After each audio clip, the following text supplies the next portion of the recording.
Respect అనేది పోయింది because of independence. ఈ రోజుల్లో ప్రతి ఒక్కరికి ఇండిపెండెన్స్ ఉంది. నాకు తెలిసి చాలామంది అమ్మాయిల పేరెంట్స్ కూడా ఏమిటి నీకు వాడేం అవసరం లేదు, ఇదే భాష అని ఇది చాలా సార్లు విన్నా, ఇదే భాష.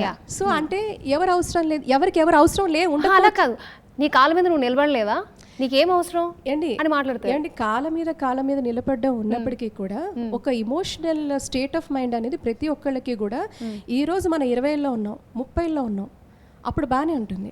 ద మూమెంట్ యూ క్రాస్ 40 దాటిన తర్వాత మీ ఛాలెంజెస్ ఎలా ఉంటాయి చెప్పమంటారా? మానసికంగా మీ మానసిక కోణంలో కూడా మార్పులు బాగా జరుగుతుంటాయి, శారీరకంగా మార్పులు జరుగుతుంటాయి, ఆడవాళ్ళకి మగవాళ్ళకి కూడా. ఒక 40 మిడ్ ఏజ్ రాగానే వాళ్ళల్లో ఉన్న ఆలోచనలు, ఆశయాలు, జరుగుతున్న ప్రతి దాంట్లో విపరీతమైన మార్పులు ఉంటాయి. అప్పుడు నిజంగా ఒక సపోర్ట్ సిస్టమ్గా పార్ట్నర్ ఉండాలి. దానికి పునాదే 20లో మీరు చేస్తున్న ఈ పెళ్ళిళ్ళు ఏవైతే ఉన్నాయో ఆ కన్సిస్టెన్సీ, ఆ అడ్జస్ట్మెంట్ కేవలం ఆడపిల్లలే కాదు, అబ్బాయిలు కూడా. సో ఈ అడ్జస్ట్మెంట్, ఈ అండర్స్టాండింగ్ అనేది, ప్రాపర్ కమ్యూనికేషన్ అనేది ఇరువైపులా, అమ్మాయి నుంచి అబ్బాయి నుంచి, వీళ్ళిద్దరూ కూడా వాళ్ళు ఒక they are sole responsible elements for the family to run అండి.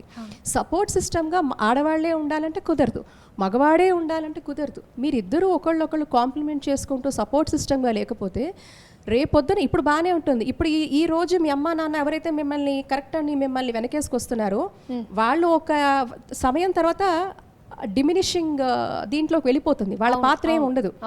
మీరు ఇంకొక సెట్ ఆఫ్ ఏజ్లోకి వెళ్ళిపోతున్నారు. అక్కడ మీరు లోన్లీనెస్, డిప్రెషను, సొసైటీ నుంచి వచ్చే ఎదురుదాడులు, మానసికంగా అన్ని రకాలుగా, సామాజికంగా అక్కడ మీరు చాలా కోల్పోతారు. సో నేను కోల్పోతారు, ఫర్దర్గా మోసపోతారు. అన్నీను అది రెండు వైపులా జరుగుతుంది. నేనేమంటానంటే ఒక పునాది, నమ్మకం, ఒక రెస్పాన్సిబిలిటీ. నువ్వు ఒక అడుగైతే నేను ఒక అడుగు అవ్వాలి అనే ఒక ఆలోచన. ఈరోజు సప్తపది ఒక 7 అడుగులు వేస్తున్నామంటే there is a sanctity, there is a scientific reasoning. నీకు ఏ సమయంలో అయినా మనకి, అందుకే ఒక స్టోరీస్ ఉండేవి, నలమహారాజు దమయంతి లాగా, సీతారాముల్లాగా. అంటే ఇక్కడ నువ్వు అలా చెయ్యని అర్థం కాదు. అక్కడ ఎంటైర్ ఫిలాసఫీ ఏంటంటే బీ ఏ సపోర్ట్ సిస్టమ్.